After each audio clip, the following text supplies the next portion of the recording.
Hi everyone. Yeah, I know what you're thinking. Oh God, what's he done and gone now? Done and gone now. What's he doing? There we go. That came out properly.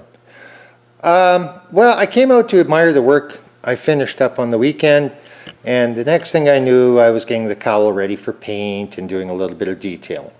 Now, my idea of detailing is not winning Pebble Beach or Monterey. My idea of detailing is to make a nice, clean car that looks good. So, the first key to that, and as you can see with all the newspaper all over the place and all the tape, is masking. The better a job you do masking, the better the paint's going to turn out.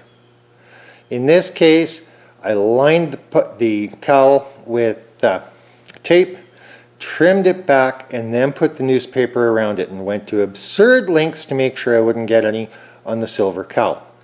So that took me 20 minutes. Then I sanded the cowl with 400 grit dry, dusted it off, cleaned it with denatured alcohol, and shot a coat of paint from a spray can. Now, it looks a heck of a lot better than it did. I had also done the same with the wipers, and before I painted, I put masking tape over the wiper blades because the blades are going to get changed anyway. And I've given it 2 coats now, and it's looking quite nice. A different approach was taken just here. Here's our cooling tank. Now, you might recall from the other videos, it was pretty grungy looking. So, again, I cleaned it well, cleaned it with some steel wool, dusted it all off, packed all around it with rags, and then shot a couple of coats of black on it. And it makes a tremendous difference. So, at this point, I'm just letting things dry and looking at details. For instance, I've repainted the coolant tank cap. Now I'm going to give it a coat of clear coat. And when you look at it all, it's the little stuff like this that makes a huge difference in a car. It just makes it that much nicer to look at. Now I still have to go in and do some more lower cleaning and detailing, and I'm going to get out a paintbrush and paint around the radiator. But the whole idea is to make a nice, clean car. Most people build a cool car, let it get dirty, let it get grungy, nobody notices how cool it was. This is stuff you can do at home. If this cost me $5 tonight, I'll be amazed, because it's just paint off my shelf. Nothing dramatic. And when it's all done, it really improves the look of the car.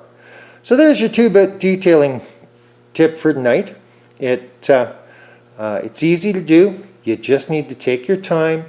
Make sure you prep the surface properly, a nice sanding, get it smooth, wipe it off with denatured alcohol, shoot it with a can of Rust-Oleum or whatever your favorite spray paint is, in whatever color you think is best. Let it dry, give it a shot of clear coat. And it'll make you a lot happier than sending it out to have somebody done, and it'll cost you pennies. So until next time, have a great day. We'll be back a little later in the week as we get serious about cleaning some other stuff up. Take care. Now it's a couple of hours later, and I pop back out to check my work, pulled the masking tape off. Now look how good that looks. And it took me all of 20 minutes, maybe half an hour. Coming back out another 10 minutes. So I have to call it an hour while I'm drinking my coffee, chilling out after work. See the coolant tank? See how much better that looks? And then the whole engine bay is starting to pop.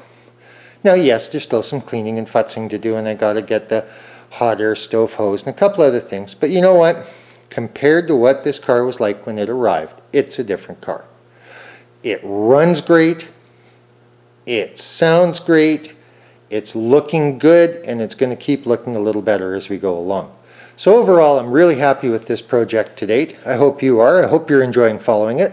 And if you are, be sure to press like, notify, and subscribe, and keep on hanging out with us. Till the next time, have a great night.